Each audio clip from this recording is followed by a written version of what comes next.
На канале Абхазского телевидения информационный выпуск Камши-Кушара. Главные события дня в материале наших корреспондентов. Я ведущая Фатима Джопа. Приветствуем вас. Сегодня в выпуске.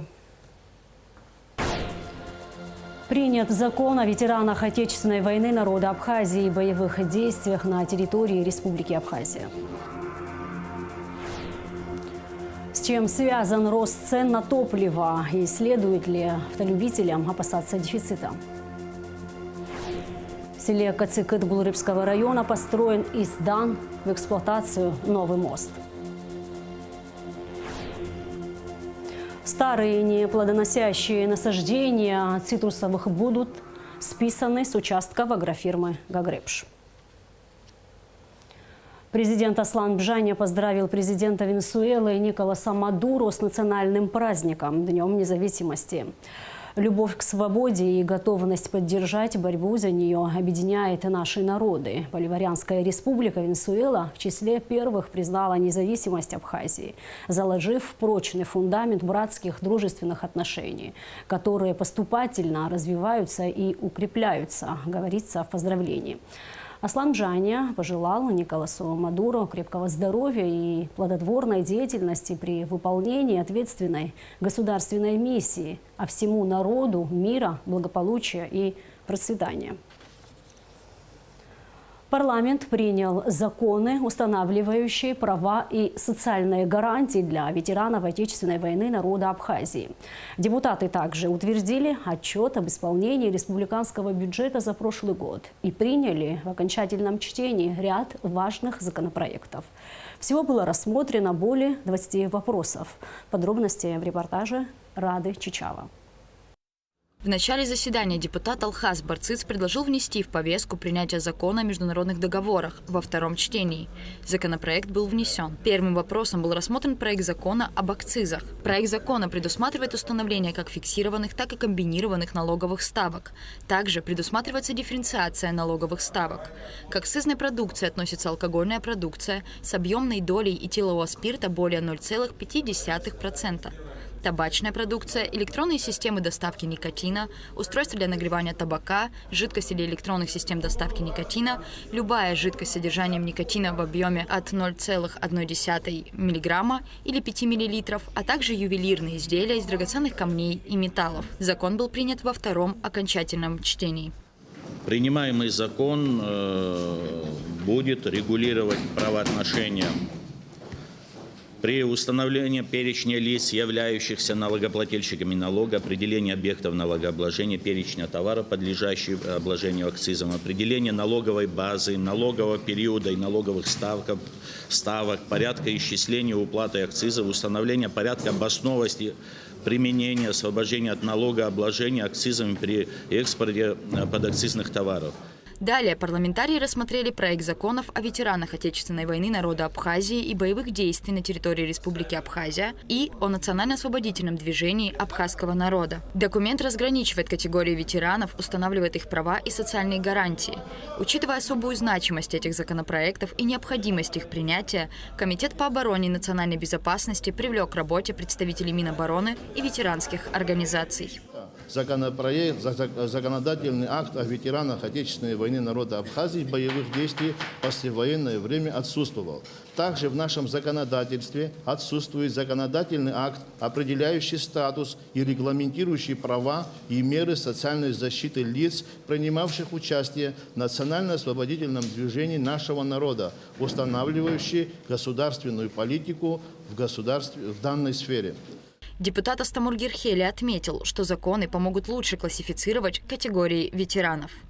В предлагаемом на высшее рассмотрение сегодня законопроекте определяются понятия «Отечественная война народа Абхазии 92-99 годов», «Ветеран войны», «Ветеран тыла», «Ветеран боевых действий» на территории Республики Абхазия.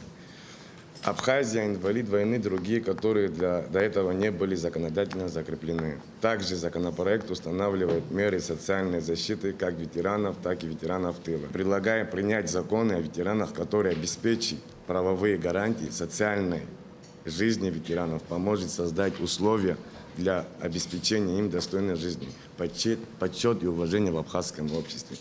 По мнению депутата Беслана Халваш, после принятия закона необходимо провести перерегистрацию ветеранов для получения точных данных об их количестве и классификации.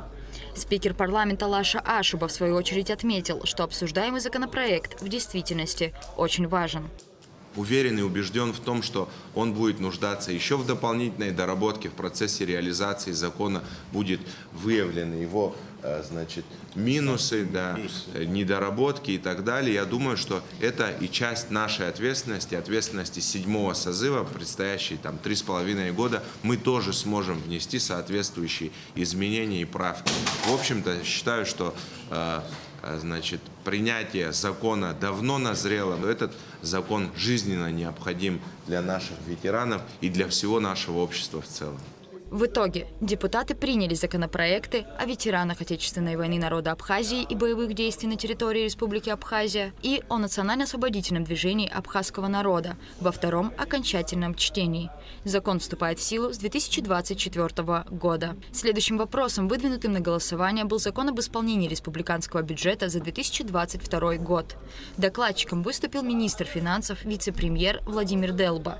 Республиканский бюджет по доходам составил 10,6 миллиардов рублей, по расходам 10,4 миллиарда рублей, по источникам финансирования дефицита 215 миллионов рублей.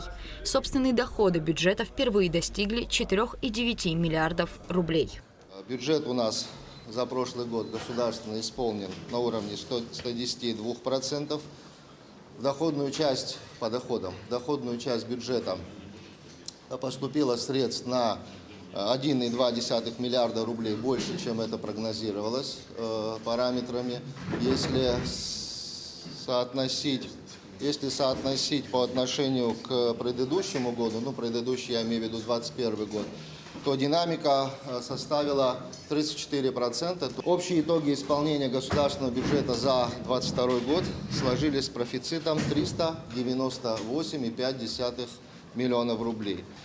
В соответствии с общим объемом на 2022 год республиканский бюджет исполнялся в режиме наличия целевых республиканских программ, которых у нас в 2022 году было 12 и 9 адресных мероприятий. Общий объем на реализацию этих программ и мероприятий составил 1,1 миллиарда рублей.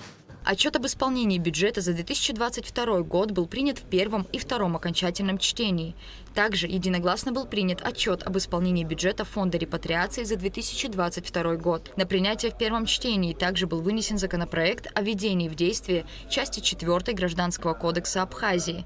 Законопроект представил постоянный представитель президента в парламенте, министр юстиции Анри Барциц. Сама по себе цель проекта следующая – это восполнение пробелов нормативно-правового регулирования в целом и совершенствование законодательства в сфере интеллектуальной собственности. Это совершенствование непосредственно правовой базы и установление новых правил, норм и правовых принципов регулирования в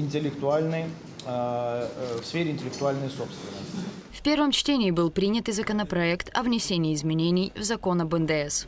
Проект закона предусматривает установление обязанностей по восстановлению сумм налога, которые ранее были приняты к вычету при приобретении товаров, работ или услуг, в том числе основных средств и нематериальных активов, в случае, если они перестают использоваться в операциях, облагаемых налогом на добавленную стоимость.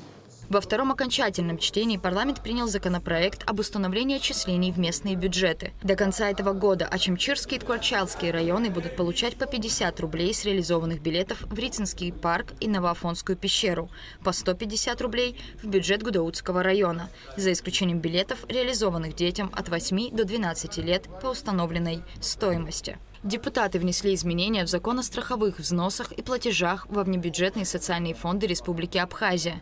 Парламент освободил всех военнослужащих от уплаты взносов.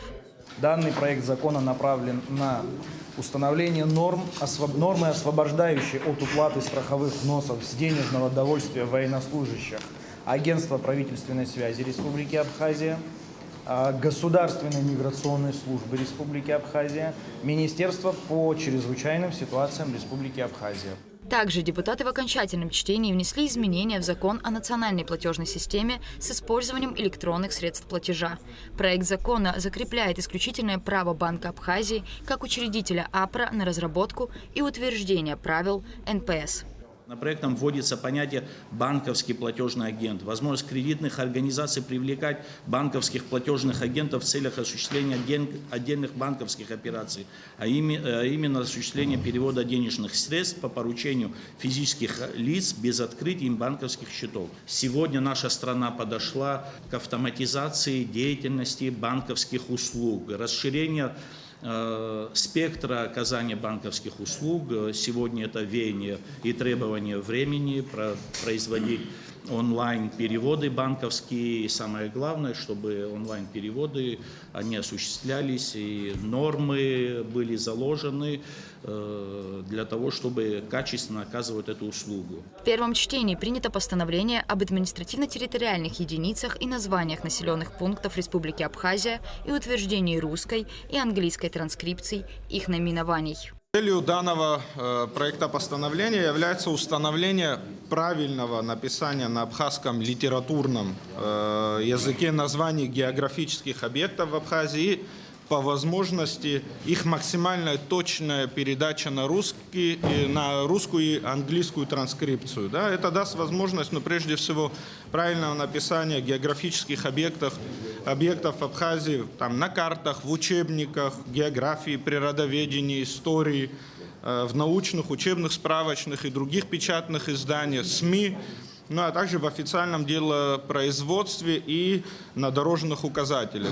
Парламентарии также приняли решение сократить территорию национального парка Кадорское ущелье на 16 тысяч гектаров в пользу лесного фонда на 10 лет до 2032 года. Проект представил депутат Тимур Бея. На заседании сессии парламента также был рассмотрен ряд земельных вопросов. Что касается законопроекта о международных договорах, внесенного в повестку Алхасом Барциц, то после обсуждения он был отправлен на доработку. Рада Чачава, Тимур Гугохия, Абхазское телевидение.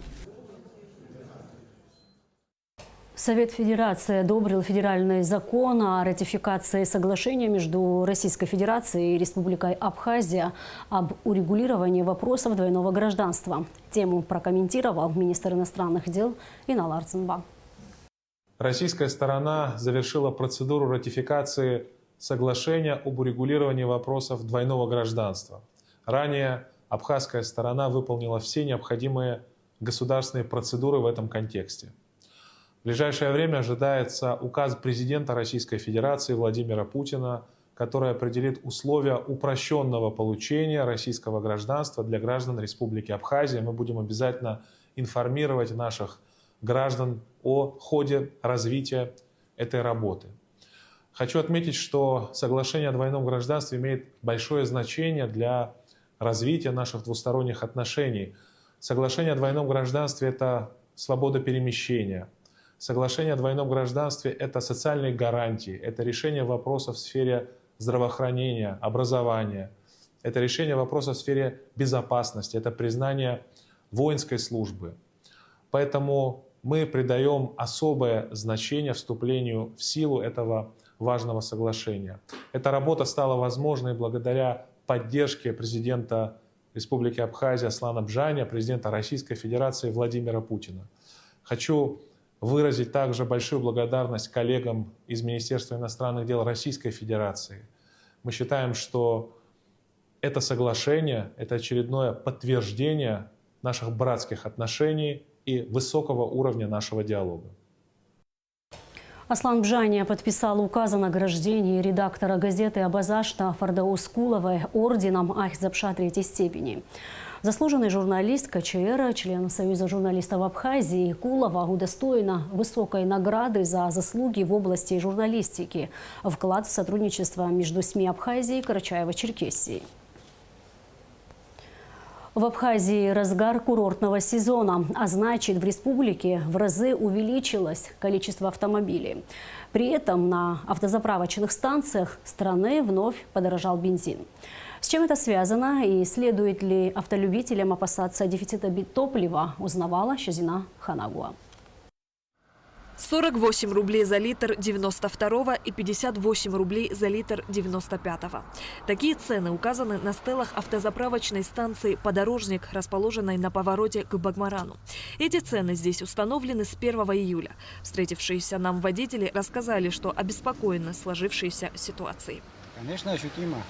Для каждого ощутимо. 2 рубля где-то добавил, где-то 3 рубля добавил. У всех по-разному. Но здесь на рубль дешевле. Это не очень, конечно, приятно. Буквально недавно было 44, а буквально вот день, два, три, и прям как на дрожжах цены растут. Что делать? Не знаю. Подорожало, что делать? Везде подорожало. А так бензин нормальный в этой заправке. Не знаю, для меня нормально, для кого как, не могу сказать. По словам управляющей АЗС «Подорожник» Анжелы Ковы, такая ситуация возникла из-за повышения цен на бирже. Так как в России, как вы заметили, за 6 месяцев 92-е топливо добавилось почти на 59%, а 95-е топливо добавилось почти на 54%. Из-за этого нам пришлось тоже, к сожалению, поднять цены на топливо. В Абхазии мы самые последние подняли цены на топливо. Повышение цен наблюдается и на других автозаправочных станциях. На АЗС «Роснефть» 92-й бензин стоит 48 рублей, 95-й – 58, 100-й – 70 рублей. А на станции «Азид» стоимость 92-го составляет 49 рублей 50 копеек, 95-го – 59 рублей 50 копеек, 95-го «С-драйв» 61,50. Конечно, хотелось бы дешевле, но что делать? Ездить никто не перестанет от этого. Как известно, наша республика сама не производит нефтепродукты. Топливо доставляется из России. По словам заместителя министра экономики Теймура Замиквабе, на протяжении последних 2 месяцев на российском рынке, в том числе и на бирже, прослеживается поэтапное повышение цен на нефтепродукты. К примеру, в Краснодарском крае цена на 92-й вид топлива колеблется от 48 до 51 рубля. В прошлом году было принято постановление о новом порядке регулирования цен на нефтепродукты. Регулированию подлежат бензин, 92-е дизельное топливо. Расчет цены на реализацию, то есть цена на стеле, отталкивается от того, по какой цене то или иное предприятие закупает нефтепродукты. Ряд из них покупают нефтепродукты на территории Абхазии, это один порядок расчета, другие завозят самостоятельно с территории Российской Федерации, это свой отдельный порядок расчета. И всегда на итоговую цену для потребителя влияет цена, по которой нефтепродукты были куплены тем или иным предприятием. И цены, по которым наши поставщики нефтепродуктов покупают топливо Российской Федерации, поднялись до того уровня, когда мы были вынуждены согласовать цены, которые вы видите на столе. К летнему курортному сезону в связи с увеличением количества пассажирских поездов скорость движения грузов становится значительно ниже. Условно, если срок поставки нефтепродуктов зимой составляет 10-15 дней, то летом больше месяца. Теймур Замиквабе отметил, что в этом году задержки с поставками топлива не ожидаются. Ситуация, которая повторялась в прошлом, позапрошлом году, в текущем году намного проще. Мы проводили предварительно еще с апреля переговоры с Северокавказской железной дорогой, и они нас заверили, что в этом году таких проблем, как в прошлом, не будет.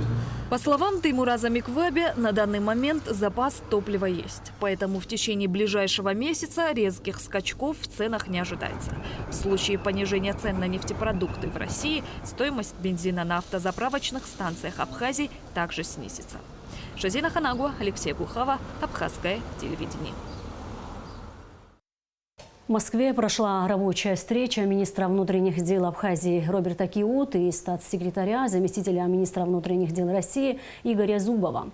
Обсудили широкий круг вопросов, среди которых реализация программы сотрудничества на 2021-2023 годы, строительство здания совместного информационно-координационного центра в Сухуми, противодействие преступности на приграничных территориях и незаконному обороту наркотических средств, розыск лиц, скрывающихся от следствия и суда, а также обеспечение безопасности российских туристов в период курортного сезона. А накануне представители МВД Абхазии посетили ситуационный центр Москвы, откуда происходит управление интеллектуальной, транспортной, системной российской столицы. Руководитель центра Михаил Кизлык отметил, что, учитывая тесные связи России и Абхазии, они готовы делиться своими знаниями и опытом по вопросам безопасности дорожного движения. Недавно Кабинет министров принял постановление о списании многолетних насаждений цитрусовых в агрофирме «Гагрипш». О причинах подобного решения, о том, в каких целях будут использоваться высвобожденные земли, расскажет Кугут Савардания. Общая площадь участков агрофирмы «Гагрипш», на которой произрастают цитрусовые деревья, 133 гектара. Согласно решению правительства, цитрусовые насаждения списываются с 2 гектаров земли.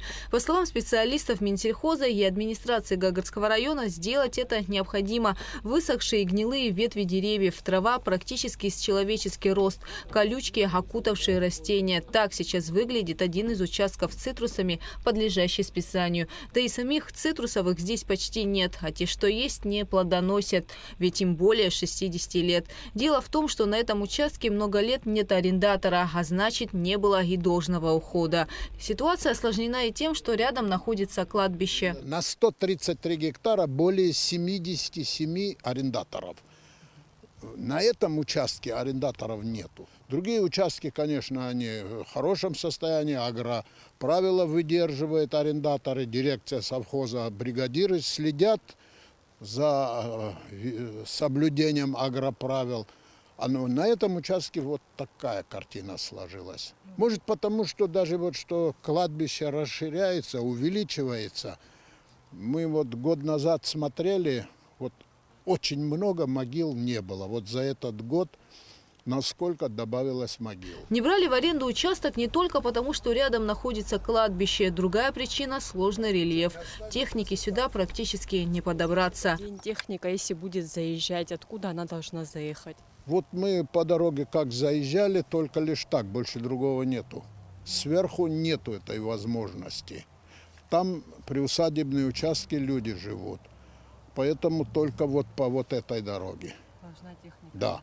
Ну и такой возможности, чтобы техника заезжала, тоже нету. Рельеф такой, вы сами видите, что очень склон, более тут 40 градусов склон. После списания деревьев земля останется под кладбище. Решение о списании цитрусовых на этом участке было принято Кабмином только после заключения комиссии. Была сформирована комиссия, значит, из специалистов Министерства сельского хозяйства, также из специалистов землеустроителей и других сотрудников разных ведомств, соответственно, выехали, посмотрели с представителями местной администрации, отдела сельского хозяйства Гагарского района. Действительно видим, что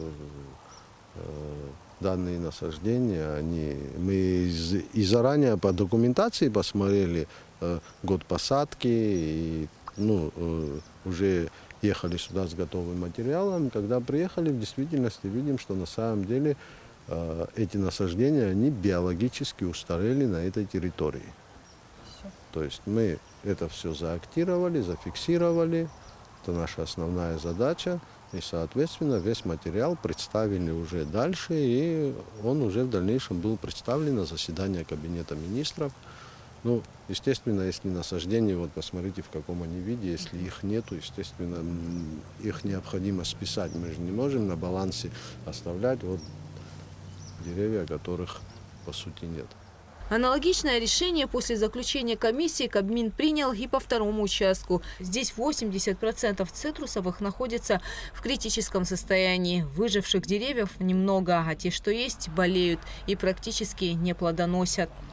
Вот этот гектар, он такой получился, что арендаторов нет, физиологическая старость этих, уже 60 лет скоро этим деревьям. Климатические условия, град, засуха, холода, и поэтому он в таком состоянии он остался. Единичные остались от деревьев, которые больше 80% уже они погибли. После списания цитрусовых этот участок будет использован для посадки многолетних насаждений. Гугут Савардания, Амра Зарандия, Заур Кварчия, Абхазское телевидение. В селе Кацикыт Гулрыбского района построен новый мост. На строительство из республиканского бюджета было выделено почти 10 миллионов рублей. Работы длились месяц. Мост обеспечит беспрепятственный проезд специализированной техники к полигону твердых бытовых отходов. Все детали у Сарии Кварацхелия. Завершилось строительство нового моста через реку Малый Кодор в селе Кацикат. По словам главного инженера госпредприятия «Абхазберегозащита» Юрия Воробьева, ширина старого моста не позволяла переезжать по нему грузовым автомобилям. Поэтому им приходилось пересекать реку вброд. Новый мост рассчитан на проезд большегрузных спецмашин, которые будут перевозить твердые бытовые отходы на территорию нового полигона в селе Кацикат. Здесь были водопропускные кольца, которые недостаточно пропускались через себя воду. Потом его отремонтировали, доложили сверху мостовые плиты, расширили, но все равно не хватало, чтобы весь поток воды проходил сквозь него. Поэтому было принято решение полностью поставить мост с пролетом 12 метров. Демонтированы старые конструкции бетонные. Одна была опора и вот эти кольца водопропускные. Убрали мостовые плиты, были установлены новые опоры на свайном основании, потом сами опоры сборно-монолитные, также установлены балки 60-е 12-метровые, и на них настил бетонный 20 сантиметров толщиной, 5 метров шириной. Мост также обеспечит транспортную доступность жителям 2 населенных пунктов, расположенных за рекой Малый Кодор. В общей сложности не менее 50 семей. Мост расширили на поток воды, значит, недостаточно было, забивалось, очень много, часто жаловались жители, и в этом плане тоже, конечно, это нам поможет в дальнейшем. На строительство моста из республиканского бюджета было выделено 9 миллионов 940 тысяч рублей. Работы длились с мая по июнь текущего года. Сария Кварацхелия, Лаура Капш, Саида Гухава, Абхазское телевидение. Более 2 лет в поселке Цандрыб Гагарского района работает благотворительный центр помощи «Мы вместе». В учреждении функционируют кабинеты лечебной физкультуры, массажа, логомассажа, психолога, дефектолога. Сейчас там проходит реабилитацию порядка 80 пациентов. О работе центра и о проблемах, с которым здесь сталкиваются, в репортаже наших коллег из Гагры ТВ. Маленького Андрея, страдающего микроцефалией, в благотворительный центр помощи «Мы вместе» приводит уже 2-й год. Стены центра стали для него родными, каждый уголок ему хорошо знаком. Заниматься лечебной физкультурой любит под музыку. Однако сначала не все было так просто. Для того, чтобы появился такой результат, понадобились годы усиленных занятий. Сегодня Андрей уже выполняет различные упражнения, в том числе и сложные для него. Благотворительный центр помощи «Мы вместе» появился в поселке Цандриб 2 года назад. Создание такого рода центра в Гагарском районе было давней мечтой его руководителя Миланы Аджба. Ведь для того, чтобы пройти реабилитацию детям с ограниченными возможностями, приходилось ездить в Сухум либо выезжать за пределами страны. Открытие центра стало возможным после того, как Милана приняла участие в социальном проекте совместной программы Европейского союза Организации Объединенных Наций по развитию сельских территорий Абхазии, где она выиграла грант. Также в этом деле ей оказали поддержку руководство и сотрудники Сухумского реабилитационного центра и Ассоциация инфосодействия. Помещение для центра было выделено на безвозмездной основе администрацией поселка Цандрибш в здании поселковой поликлиники. Центр работает на безвозмездной основе. Специалистам для того, чтобы платить зарплату, мы пишем грант, и на грантовой основе мы работаем. У нас работают кабинеты лечебной физкультуры, массажа, логомассажа, психолога, дефектолога, музыкальной терапии. Также мы работаем с волонтерами, мы обучаем их, как правильно взаимодействовать с людьми с ОВЗ, чтобы они помогали нам интегрировать людей с инвалидностью в общество. Они помогают нам на мероприятиях, на занятиях. Очень часто приходят школьники. Также мы проводим мероприятия в школах, чтобы привлекать детей, школьников. Сегодня специалисты центра – это психологи, дефектологи, реабилитологи. Работая с детьми с ограниченными возможностями, каждому из них подбирают определенный курс необходимой реабилитации. реабилитации. Примерно он длится от 1 до 3 месяцев. В центре проходит реабилитацию порядка 80 пациентов со всего Гагарского района. Необходимо добавить, что при центре имеется автомобиль, который развозит пациентов по всему району. Кабинет лечебной физкультуры работает 4 дня. Специалисты-реабилитологи Ахра Чиковани и Ислам Магометов приезжают из Сухума.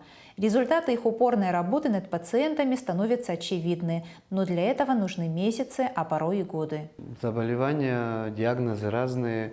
Это детский церебральный паралич, задержки психомоторного развития, гидроцефалии, микроцефалии. Работаем с различными категориями. Работая месяцами, годами, естественно, мы добиваемся результатов, ставим на ноги, начинают ходить, и психоэмоциональное состояние ребенка улучшается, физическое его состояние. Помимо реабилитационной деятельности, сотрудники центра проводят различного рода мероприятия, направленные в первую очередь на развитие волонтерского движения с целью поддержки взрослых и детей с ограниченными возможностями. Принимают участие в различных форумах. Не так давно они участвовали во Всероссийском инклюзивном образовательном форуме «Без границ», проходившем в Северной Осетии, на котором удостоились призовых мест. Несмотря на все достигнутые успехи, у благотворительного центра помощи «Мы вместе» есть определенные сложности, с которыми самими специалистами не справиться. Специалистов сейчас достаточно, к сожалению, не хватает кабинетов. Главная проблема, наверное, в финансировании, то, что это постоянно на грантовой основе. Сейчас у нас нет гранта, но наши депутаты местные Гагринского района, они нам помогли найти человека, который нам профинансировал зарплату, но это вот на постоянной основе мы ищем зарплату сотрудникам. Это, наверное, наша главная проблема. Проблема также заключается в том, что дети не обследованы. У нас нет такой возможности в Абхазии полностью обследовать детей, и мы перенаправляем их в Сочинский реабилитационный центр «Импульс», где они полностью обследуются. Мы получаем маршрут, и потом уже ребенок проходит реабилитацию. Милана Аджба отмечает, что у них далеко идущие планы. Это и приобретение необходимого оборудования, расширение помещений. Дальнейшие планы – это закуп оборудования. Мы будем докупать тренажеры, которые нам не хватает. Также оснащать кабинеты психолога, дефектолога и массажный кабинет. За 2 года существования у многих пациентов уже есть ощутимые результаты. Благодаря Милане Аджбе у нас есть возможность посещать такой замечательный реабилитационный центр, который называется «Мы вместе». Спасибо большое хочу выразить ей, нашим специалистам. У нас есть хорошие, замечательные результаты. Мы начали делать первые шаги, и это очень здорово. Для нас это очень важно. Спасибо всем нашим реабилитологам.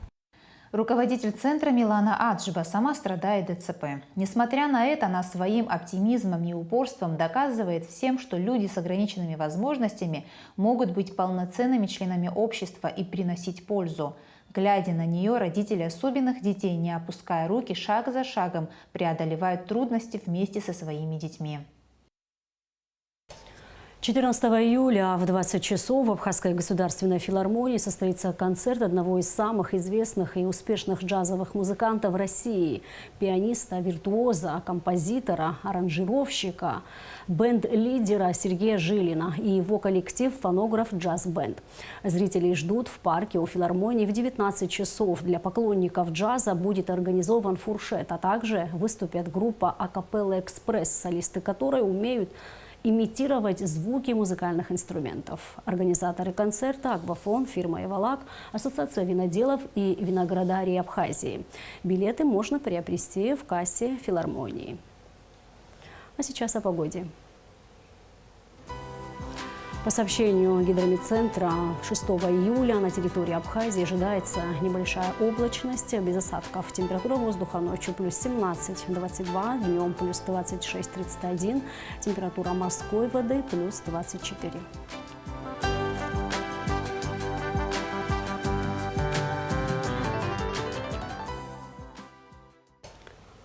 И на этом наш выпуск завершен. Спасибо, что были с нами, и всего доброго.